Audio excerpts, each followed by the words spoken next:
640.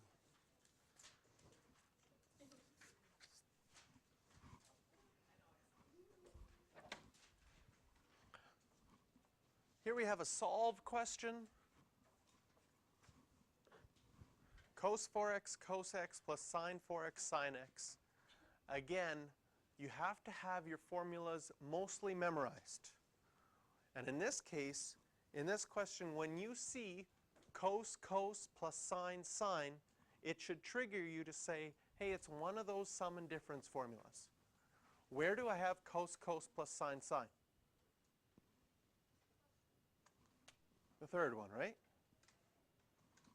So if this is my alpha, if 4x is my alpha and x is my beta, this is going to be the same as cos 4x minus x, alpha minus beta. Which I can simplify that inside, and I get cos 3x equals 1.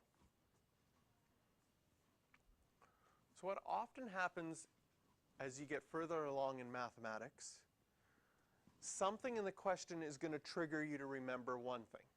So the cos plus sine sine is going to trigger you to remember one of those sum and difference identities. So you change that.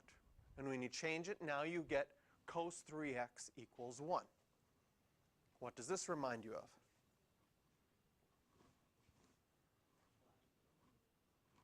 What do we call these kind of questions? A multi-revolution question. That was the name that we gave it.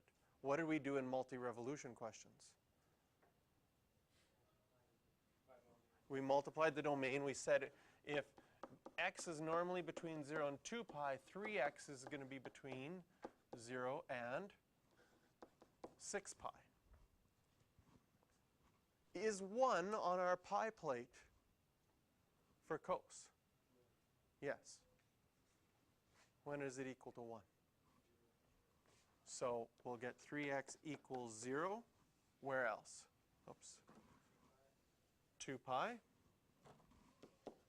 That's just one time around. How many times are we going to go around?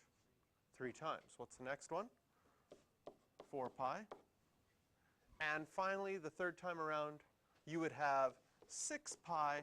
But when we look at our domain, the 6 pi actually isn't included. So we would just have 0, 2 pi, and 4 pi. That's what's equal to 3x. So then to solve for x, we need to divide each of these by 3. And you'll get 0, 2 pi over 3, and 4 pi over 3.